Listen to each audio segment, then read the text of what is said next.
11. I'm day 9. And I'm Mr. Bitter, and that was a really short commercial break. That was the shortest ever because we don't want to keep you from the PvP goodness. That is Sase versus Adelscott, game number 2 that has just started on Antigua Shipyard. Yes, it has started on Antigua Shipyard. We see once again cross spawns, so I would wager that this is in fact a forced cross spawn. I think we already confirmed that for us. So Sase down here in the bottom right hand corner of the screen. I did it backwards, so cheer for Sase. This is the bottom right hand corner. No, bottom corner. left. I got it all backwards. In the lower west corner. Don't judge me, day 9. We have the man who is known for his macro, but had a little bit of a difficulty defending that 4-gate last game. He is on his map of choice. It is Adelscott.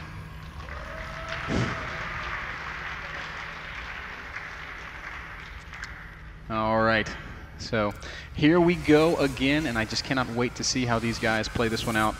Sase does enjoy that 1-game lead. He's got his map choice to fall back on, so if he was ever going to do something wonky, now might be the time.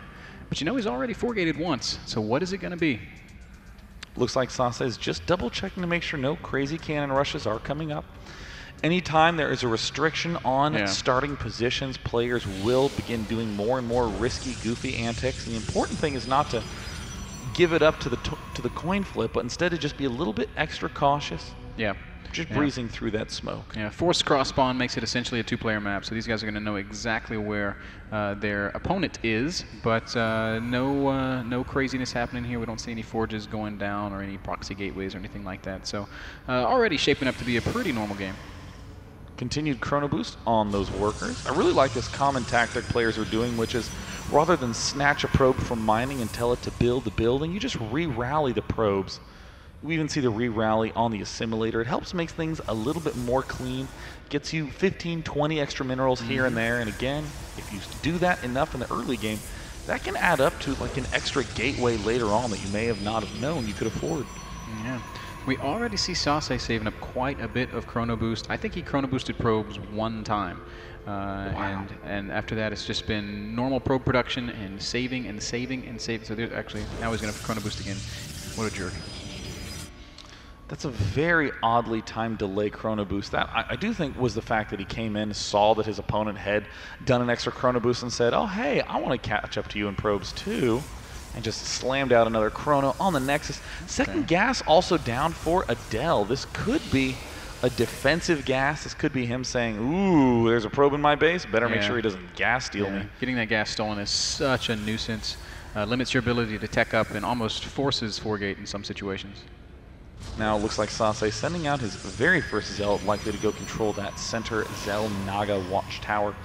We do see the chrono boost devoted strictly to the warp gate research. Adelscott going for a sentry. I would anticipate a robotics facility opening for Adelscott. We don't really see too much else out of him, but he is right on pace to be able to afford that. And here comes a gateway just to prove how wrong I could be. Yes, indeed. Second gateway in Sase's base as well. So these are very, very similar openings. Worker counts are quite close. Warp gate timing is virtually identical, so as close to a mirror as it could be for the first 5 minutes here, day 9. And it looks like the first big deviation is going to be the Twilight Council. Adel wants to begin going for that blink play. That is a lot really fast Twilight Council. And a really fast Nexus from Sase. Ooh. Another very cool play. And again, a common response, if you see a 4-gate, you actually just cancel this Nexus and rely on these good old sentries. And it looks like Sase is going to be getting a very fast Robo to follow it up. You can do non-stop chronos on the Immortals and end up with these ridiculous 8 Immortals, only Sentry Gateway units to back it up. And that easily deals with these Warp Gate blink antics very well. Really?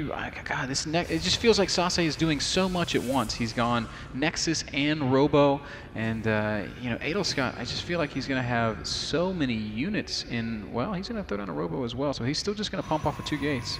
So I guess I'm completely mistaken. I do like this overall style from Adelscott. Maybe could have gotten the 3rd gateway up a little bit sooner, but what I enjoy about it so much is that you get the Observer and the Blink Stalkers. You get to exploit all the mobility you want. Sase has to save up, I think, to get an Immortal first. Yep, can't afford to try to get out some sort of Observer. Will need to get one out eventually. He still doesn't know if his opponent is going for fast DTs, so he needs that obs up, but at the very least needs to begin getting the Immortal up for that immediate basic needed defense. Yeah, so Sase with the excellent map vision there sees Adelscott as soon as he walks into the range of that tower and pulling back that one Stalker. Sase, how many Stalkers did he see there? Did he see just one or two, or did he see all four? I do believe he saw all four. He was by that watchtower for quite some time. Sase now, after chrono boosting away on that robotics facility, has his very first Immortal, going for his second one right away. And look at the expand from Adel. This is what excites me so much. Again, it's not this Blink Stalker, I gotta kill you now. Right. Gotta keep making the Blink Stalkers. It is a time-buying maneuver, allowing him to get this Expo up. Yeah, absolutely. See some force fields going down there at the front, but every unit of Adelscott will get away. Sase with that second Immortal about to pop out. Is it going to be a third? No, I think he'll probably get an Observer next, wouldn't he? Certainly, almost. Seems reasonable for him to start getting an Observer at this point in time. There's the Observer popping up. But he's got to be careful. Adelscott has an Observer of his own and will begin poking up into the main. Sase does have the Probe and Pylon combo here, just ready to check to see if there's some sort of units trying to spot outside the backside. But Adelscott will easily and happily begin taking out all those buildings. Yeah, so this is a highly mobile force of Adelscott. He's going to blink right up. He's going to pick off this one pylon. No, he's actually going to walk in and target a different pylon. But this is forcing Sase to reposition, and Adelscott, of course, is going to be easily able to just blink away as soon as Sase gets close enough. He's going to get a second pylon as well. Wow, great that's heavily supply blocking Sase there. 70 supply for Sase, only 59 for Adelscott, but with that supply block going, oh, look at this, a single Stalker in the natural. Oh, that's quite clever. Just picked off one probe. And, I actually think that was an absolutely brilliant decision by Adelscott. He blinks up and sees this pylon.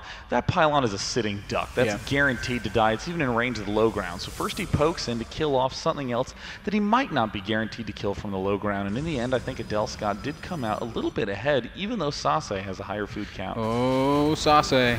He's going to poke forward here a little bit. We might see a couple force fields. We do, in fact. But nice blink micro there by Adelscott, immediately vacating. Man, Sase, this push is looking really scary. The problem is Adelscott has sentries up on that high ground, so I do not think Sase is going to be able to go much past the ramp. Some nice control here by Adel, realizing that he can maybe pick off a unit or two before it arrives at the front of his base. There goes down the Observer. Another pylon gets picked off by the cliff edge. We see some Zealot Sentry out from Adelscott, but Sase not forcing an engagement. Yeah, just kind of walking a little bit forward, controlling this ramp. Making sure Adelscott sits back. Obviously, you don't ever want to attack up a ramp when your opponent has sentries sitting there waiting for you. Sase just doing a little bit. Oh, a couple of really nice force fields, and I think he does kill a Stalker too. Oh, getting two sentries. That's a large. That's a big win. That's a big win for Sase. I'm always so impressed with the way Sase can just do these brilliant instant micro maneuvers to pick off a couple of units. Oh, you've got to be kidding me. The Forge is in range of the low ground. That is such a bummer. He's got to be careful. He doesn't want to have that one Immortal get trapped either. And there goes down the Forge. Sase's looking better and better as time continues. Yeah, he's really doing a good job of just picking away here and there, forcing Adelscott to be very, very defensive. The supplies are identical, 91 to 91. 4 Harvester advantage for Sase, who is he's getting that blink upgrade of his own. He's got +1 on the way, so he will have actually a decisive upgrade advantage as Adelscott no longer has a Forge. And here comes a big attack from Adelscott, trying to pick off one unit if he can, but he's got to be careful. Sase does have the pylon on the low ground, not just to reinforce the front, but also to warp in a couple of units on top. Again, a single Zealot can completely screw up the reinforcement composition. No, you're exactly right. I would love to see 1 or 2 Zealots warped in on the high ground as Sase continues to pressure at the front. Adelscott seems to be thinking the same thing. He's got his units up on the high ground in his main base as if he wants to poke down. There are also a couple Immortals out here for Adelscott. That's really not something you can just attack. Oh, blinking up into the back is Sase. And it looks like Adelscott doesn't quite know where he wants to go. Sase poking and prodding at all sides, doing some very nice, very simple harassment.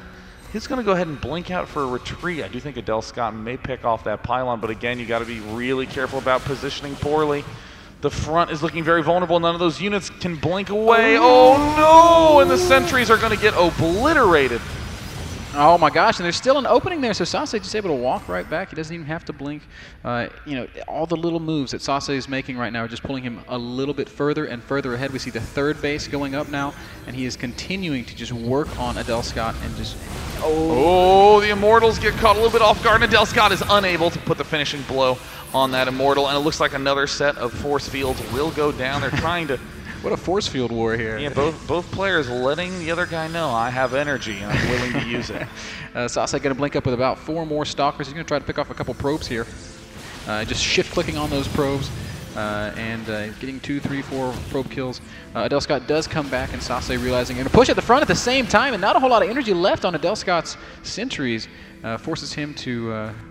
Oh, blinking forward. Now he's going to pick off a couple Stalkers. This is a nice move by Adelscott. Uh-oh, he's got to be careful. Can Sase blink up and pick that army off? It looks like... Oh, no. Oh, no. And he doesn't quite manage to get everything away. Sase still slowly... Look at Adelscott's money, man. He was up at 1,300 minerals for a second. Perhaps slipping a little bit on the macro. Perhaps that's just the whole cycling of the warp gates that we're seeing. If we pop on over to Sase's base, we see that his gateway count is getting larger and larger and larger. He's up to 7 more Immortals in production, maintaining that kind of aggression. And this is what's so cool about Sase. He's building the same unit mix that anyone else would, but my God, does he know how to use it in a really cool way. Oh no, big blunder by Adel. Biggest blunder of the game now, trying to blink into that army, losing every single Stalker at the front. The remainder of his units trapped behind, and now Sase is going to get ready to make a finishing blow in the main base. I think that's a game-ending mistake. Adelscott just lost far too many units. The supply is reflecting it heavily. 142 supply. Oh! Wow, 142 supply to 110 as Sase continues pushing forward to inflict this killing blow. And it looks like he will just happily sit at the backside, picking off unit after unit after unit. Adelscott trying to blink in, trying to bring the rest of his army, but all Sase has to do is pull back onto the low ground. Might end up suffering a couple losses, but now has the right angle at the front to continue to extend his lead. Yeah, Sase still sitting on about a 30 supply lead. He's building Colossi now, so this is just going to make his army that much more ferocious. Mining on 3 bases, not mining gas. No, now he's mining gas in that 3rd base. That's going to help even more, so he can maybe even go up to double Robo Colossus if he wanted to. I don't even know if it's going to take that long, though, as Sase is starting to push into Adelscott's natural. No, he backs off once. Man, he is so patient, so incredibly patient. I mean, every single one of these push is at the very least a trade in some regard, and Sase, every time it happens, gets a little bit more ahead, getting another upgrade, getting another tech structure, adding a few more gateways. Yep, adding a second Robo as well. So charge also on the way, so we might see Sase starting to pump out Zealots off the gateways and using the gas for Colossi. Adelscott is doing everything he can to stick around, but he's down a base and he just can't get down this ramp. Yeah, I mean, Sase doing an amazing job manipulating. I especially love the 2 to 3 Stalkers up on the high ground. Over time, we see that it hasn't actually killed off that many workers, but it's caused Adelscott to be mispositioned time and time again. And now that Adel moves out, oh, look at this great play. Sase is actually just pulling all the way back, likely going to rejoin all of his Colossi. Yeah, with the Colossi on the field, he's going to be that much more comfortable to finally... Oh, here we go. We're going to see one more fight in the middle of the map, and Adelscott realizing, no, that's not a fight he wants to take. Pushing up ramps, very, very difficult. And Sase just... What is he doing here?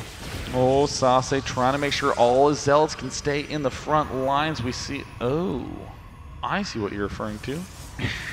I mean, ordinarily he's writing letters, but I mean... He just actually wants nothing to get through here, and I think this is a reasonable play. Just trying to constrict all that movement, trying to make sure that the side that he can blink up has a little bit more space in there. And now that he has 3 Colossi out, once he hits 4, 5, 6 Colossi, Adelscott will hardly be able to engage that main army. Yeah, there's 2 more that are about to pop out. Sase is virtually maxed out, so I do think he is just going to try and force a fight here. Adelscott pushing forward, trying to make something happen, but it's just not gonna happen. Adelscott is too split up right now. Actually, his army is completely sectioned off. The Zealots and the Immortals completely separate from the Stalkers, and Sase knows it. He's gonna force the issue. And poor Adelscott, man, he is so out of position.